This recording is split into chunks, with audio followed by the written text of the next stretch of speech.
अरू ल म चाहिँ अब म लागेँ है त हजुर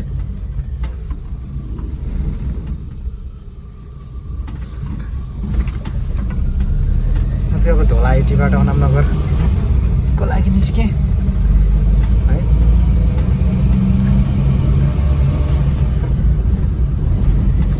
मेरो चाहिँ विगत केही महिनादेखि लगभग 2 महिना जति कति भयो त्यस्तै भयो होला यस्तै छ धोलाइटीबाटै ड्युटी सकायो अनि फेरि अनामनगरपट्टि गयो है अनि अब यहाँबाट आज त चाँडै भयो आज त चाँडै भयो अरू बेला एकदमै ढिलो हुन्छ कहिलेकाहीँ यहाँबाट 10:30 बजीतिर निस्किन्छु होइन आज चाहिँ चाँडै भयो यो माड 17 घन्टा 18 घन्टा खुल्ला रहन्छ चाँडै भयो आज चाहिँ नत्र भने ढिलो हुन्छ यता पनि गफसफ गर्दैछ धोलाइटी काम सकायो त्यसपछि अनि फेरि टक्क अनामनगर जानु परिरहेको छ विगत केही महिना भयो होला 1.5-2 महिना जति कति भयो सालसम्मले यस्तै चलिरहेको छ है मेरो चाहिँ अहिले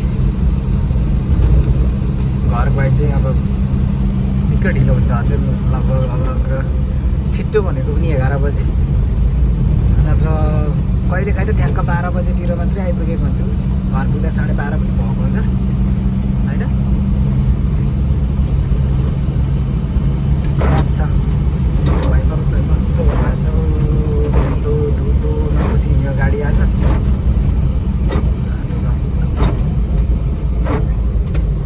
मैले कहाँ सुकाएको थिएँ गाडीको आज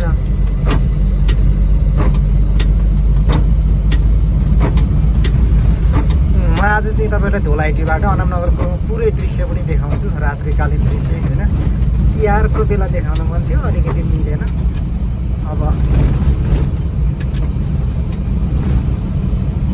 झिलिमिली त्यो बेला अलिकति बढी झिलिमिली थियो त्यो बेला देखाउन सकिएन होइन म हिँडेको 2 मिनट हुँदैछ 2 मिनटमा बिस्तारै हिँड्दाखेरि कति 30-40को स्पिडमा हिँड्दाखेरि पनि म ठ्याक्क अहिले चाहिँ पेट्रोल पम्पहरू पुरै यहाँ चाहिँ 24 घन्टा खुल्ला हुन्छ होइन अब म त्यहाँ जान लाग्छु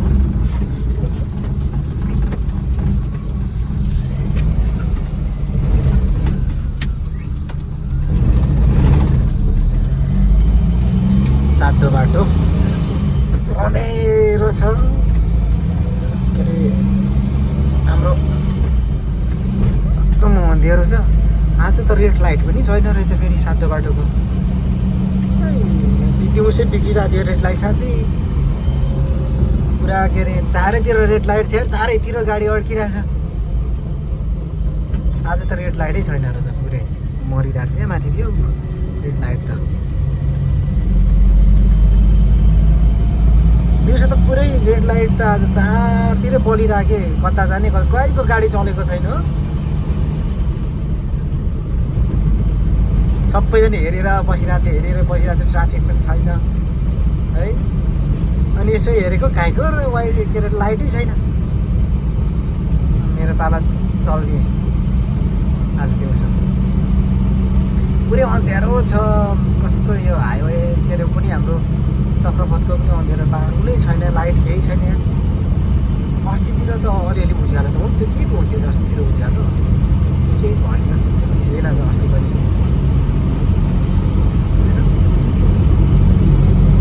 पुरै अँधेरो छ ल म चाहिँ अहिले ग्वारकुको पुलमा आइपुगेँ होइन यो पुल भन्दा पनि के भन्छ यसलाई ओभरपास ग्वारकुको ओभरपास हो यो चाहिँ ग्वारकुको ओभरपास यो चाहिँ यस्तै छ ग्वारकुको ओभरपास अब माथिबाट जाने होइन ट्याक्कै ग्वारको ओभरपासमा छु अहिले म यहाँबाट तलबाट चाहिँ दुवैतिर गाडी यताबाट लगन खेल जाने भयो यता के अरे जाने भयो होइन यहाँ एउटा अहिले ठुलो होटल खोलिरहेको छ म रङ वेमा छु कि ट्याक्सीले रङ ओभरटेक गरिरहेको छ म भिडियो खिच्नु ढुङ्गे रङ वेमा छु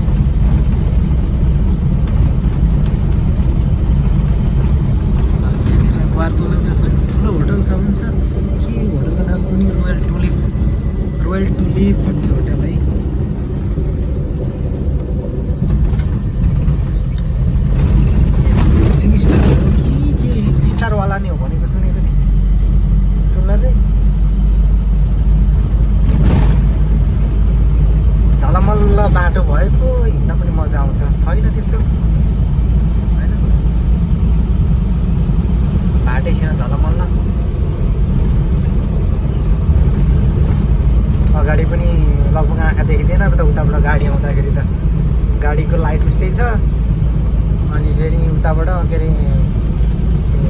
अरे ठुलो के अरे फ्ल्यास लाइट गरेर आउँछ म जस्तै। म त्यस्तै छु, उताबाट त्यस्तै आउँछ अनि बाटै देख्दैन। आकाश त चिम्लिँदै हिँड्यो नि मजा लाग्छ। राति त गाडी कुदाउनु पनि होइन आनन्द छ। ट्राफिकहरू पनि अहिले अनि अर्को कुरा जेनजीको आन्दोलन पछाडि ट्राफिक पुलिसहरू पनि त्यति धेरै भेटाएको छैन। म 2 चोटि कि कति पऱ्यो 2 महिनामा चेकिङ भन्दाखेरि पनि चेकिङै यो म बसेको थियो के भन्छ त्यसलाई मापासे चेकिङ बसेको थियो। एकचोटि चाहिँ मापासे ठुलो लगायो है। त्यस्तै म एकचोटि बाइक कुदाउँदाखेरि मापासे चेकिङमा परेको थिएँ। अनि मापासे चेकिङ पर्दाखेरि म कहिले परेको थिएन, मेरो कसेर फु गरिदिएको थिएँ है। झन्डै उसको मेसिन भुइँमा झरेको बिस्तारै पुगेकै हुन्थ्यो नि भन्छ मलाई त ट्राफिकले। म कहिले परेको भएको अब मेरो कसेर पुगिदिएको भुइँतिर झन्डै। म कोटेश्वरमा आइपुगेँ होइन, उहाँबाट हिँडेको 7 मिनट भयो। एकदमै बिस्तारै हिँडिरहेको छु म होइन। आज अब आफै भिडियो गर्दै आफै गाडी कुदाउँदै गरिरहेको थियो। एकदमै छोटो भिडियो गरौँ भनेको भिडियो लानु भएको सानो गरेर राख्नु भनेको भिडियो गर्नु मन लाग्छ। तर मैले भिडियो गर्न मेरो मौकै मिल्दैन कहिले पनि। यहाँ रहेछ ट्राफिक दाइहरू आज, तर ट्राफिक दाइहरू त्यता रहेछ। म अर्कोतिरबाट गइदिएँ, झुक्काइदिएँ ट्राफिक दाइहरूलाई। म कोटेश्वरमा आइपुगेँ म अहिले यता कोटेश्वरको चोक। म चाहिँ अनमनगर जाँदैछु र म चाहिँ यता जानु पऱ्यो। तिहारको झिलिमिलीहरू अलिअलि बाँकी छ यतातिर। झिलिमिलीहरू बत्तीहरू अझै पनि छ। अस्तितिर खुब थियो, अब अहिले छैन। अब यहाँबाट उता गएपछि चाहिँ तिनकुनेबाट उता गएपछि चाहिँ कस्तो लाइट लाउँछ र गाडी त। अब यहाँबाट उता चाहिँ तपाईँको झिलिमिली भन्दा पनि के अरे रोडमा लाइटहरू थियो, आज छ कि छैन। यहाँ चाहिँ रहेछ है रेड लाइट हो। रेड लाइटको तर खुलिसक्यो, रेड पनि ग्रिन भइसक्यो। सरररररर ल यता भनेको त्यही पनि लाइट यता पनि त्यति धेरै के अरे छैन, के अरे छैन।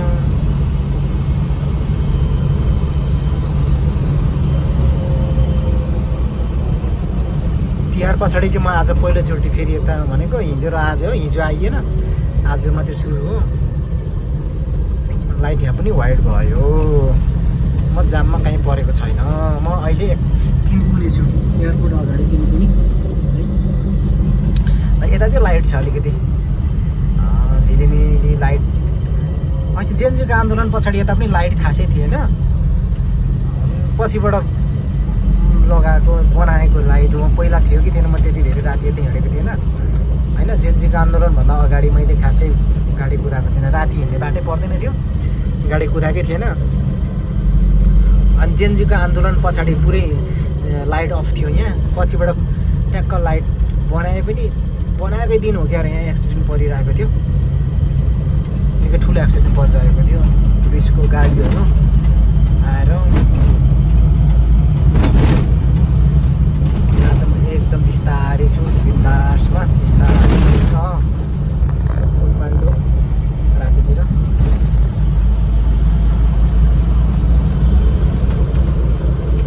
ट्याग गर्नु खोज्नुको दादाले ल जानु दिएँ मैले। अब म चाहिँ आज एकदम बिस्तारै उमा छु क्या भनेको। अब म के गरौँ त, स्पिड नगरी भएन। बाटो पुरै ब्लक गरे जस्तो भयो मैले। मलाई मार्छ अहिले। अलिकति बाटो छोडिदिनु पऱ्यो अगाडिपट्टि गएर, गाडीलाई बाटो दिनु पऱ्यो भनेर म साइड लाग्थेँ।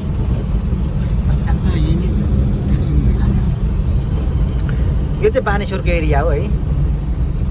बानेश्वरमा यहाँ चाहिँ लाइट यता मास्तिर चाहिँ लाइट थियो अस्तितिर यहाँभन्दा उता चाहिँ टक्क बानेश्वर चोक आइपुगेँ संसद भवन यता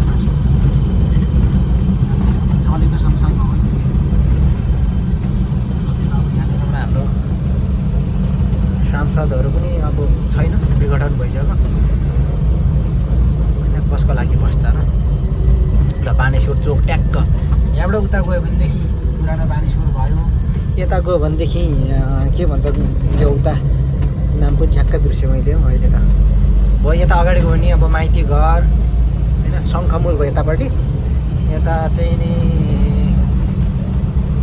माइती घर छ यतिको थापाथली माइती घर जान्छ आज म कहीँ जाम छैन त्यही पनि एकदम म बिस्तारै आइरहेको छु होइन कति भयो मलाई 11 मिनट लाग्यो ढोला एटीबाट यहाँ आउनको लागि 11 मिनट लाग्यो म एकदम बिस्तारै छु हाम्रो काठमाडौँको सबैभन्दा राम्रो हेर्न लायकको सडक नै सायद यही बानेश्वर एरिया होला होइन बानेश्वर एरिया हुनुपर्छ नत्र भनेदेखि रातिको लागि चाहिँ दिउँसोको लागि चाहिँ कता हो रातिको लागि चाहिँ म आज कहाँ माइती घरबाट गइदिउँ क्या हो घुमेर भिडियो गरेर अब हाम्रो भाइरल रोड के अरे भाइरल पुल होइन एकदमै टिकटकतिर भाइरल भएको पुल यहाँनिर दुईपट्टि यतापट्टि पनि भयो यतापट्टि पनि भयो यहाँनिर राति राति चाहिँ अहिले भइरहेको हुन्छ उतापट्टि त चेकिङ रहेछ क्या यहाँ आज पनि हुँदैछ के अरे मान्छेहरूको टिकटक सिकटक बनाउने यता त्यता भइरहेको हुन्छ होइन जहिले भइरहेको हुन्छ चाहिँ रातितिर हुनुपर्छ जहिले पनि हुन्छ अब म आज तलबाट जानुपर्ने थियो भिडियो बनाउनुको सुरुमै म लागेँ माथि माइती घरतिरै माइती घरबाट एक फन्का घुमेर मात्रै जानुपर्ने भयो म भनौँ नगर एकदमै बिस्तारै हिँडिरहेको छु म बिचको लेनमा छु कि फेरि त्यही भएर पनि मलाई के अरे गाडीहरूलाई मैले बाटो छोडिदिनु पऱ्यो क्या म बिचको लेनतिर छु गाडी अलिक गरेर कुदाइरहेको छु एउटा हातले मात्रै रातितिर पनि कस्तो यो के अरे के चेकिङ छ क्या र अगाडि चेकिङ त छैन फेरि गाडीहरू थुप्रो देख्छु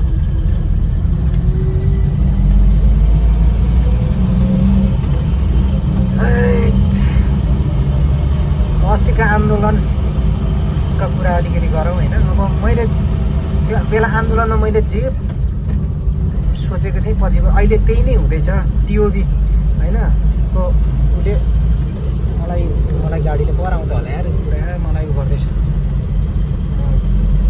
टिओबी मैले त्यो दिनको भिडियोहरू मसँग थियो पनि होइन भिडियोहरू यो एरियामा म ठ्याक्क आइपुगेँ अहिले यही एरिया यहाँनिर ठ्याक्कै यहीँ हो म बसेको यहीँ हो होइन त्यो दिन यस्तो बाइकको परेड देखायो कि 2-3 ग्याङ होइन यस्तो परेड देखायो त्यसपछि नै मैले के अरे अब स्थिति बिग्रिन्छ है भन्ने भयो मैले भन्दा पनि यहाँ 2-3 जनाले भनिसकेको थिएँ पहिले अब चाहिँ हिँड्नुपर्छ घरतिर मैले ठ्याक्कै उमा आइपुगेँ मण्डला माइतीघर मण्डला मलाई त्यही भनेको थियो त्यसपछि म ट्याक्क निस्केर यहाँबाट अनामनगर ठ्याक्क गएँ जाँदा त मलाई बहिनीले फोन गरेको थियो कता हुनुहुन्छ भन्दै म आउँदैछु भनेको ट्याक्क पुग्दाखेरि त गोली चलिसकेको रहेछ है मलाई स्थिति अब नियन्त्रण बाहिर जान्छ भन्ने लागिसकेको थियो कि पुरा यस्तो बाइकको परेड होइन बाइकको परेड देखाइरहेको थियो कि डाङ डाङ रडुङ है त्यहाँको त्यो रोडको डिभाइडरहरू नि उचालेर बोकेर पुरा हिँडिरहेको थियो क्या अब मलाई चाहिँ ट्याक्क त्यस्तो शङ्का लागिरहेको थियो भराइ जाँदा ट्याक्कै त्यस्तो भएछ त्यही एकचोटि चलेको गोलीले नै ठाउँको ठाउँ 19-20 जनाको ज्यान गएको थियो होइन जेनजीको आन्दोलनमा अहिले के अरे विभिन्न न्युजहरूमा आएको अनुसार टिओबी भन्ने ग्रुपले त्यो काम गरेको रहेछ भन्ने जस्तो कुराहरू सुनिरहेको छु अब ठ्याक्कै हो कि होइन त थाहा छैन होइन तर अहिले मान्छेकोहरू हुलियाहरू हेर्दाखेरि त्यो भएको तिनीहरू नै हो भन्ने कुरो भएको छ ठाउँको ठाउँ 19-20 जनाको ज्यान गयो एकैचोटि गोली चल्दाखेरि त्यति धेरै। भोलिपल्ट त अब गोली खासै चलेर मान्छे मरेन पनि भोलिपल्ट विभिन्न कारणले होइन, कोही कहाँ घरतिर भयो। र ट्याक्क अब म अनामनगर आइपुग्न लागेँ स्टेसनमा। ठ्याक्क मलाई त्यत्रो घुम्दै आउँदा पनि 16 मिनट मात्रै लाग्यो। आज किन बाटो खुल्ला भएर हो कि मैले गाडी कसैले कुदाएको पनि छैन।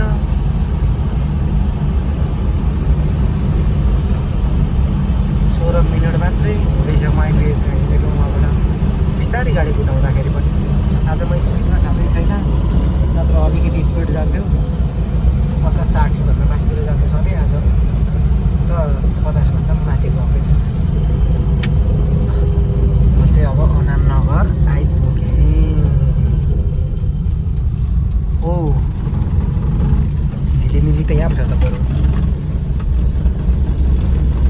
अनामनगर आइपुगेँ। अनामनगर ल यतापट्टि बाजेको सेकुवा छ है, यतापट्टि बाजेको सेकुवा छ, यतापट्टि धरानी छ, धरानी सेकुवा कर्नर।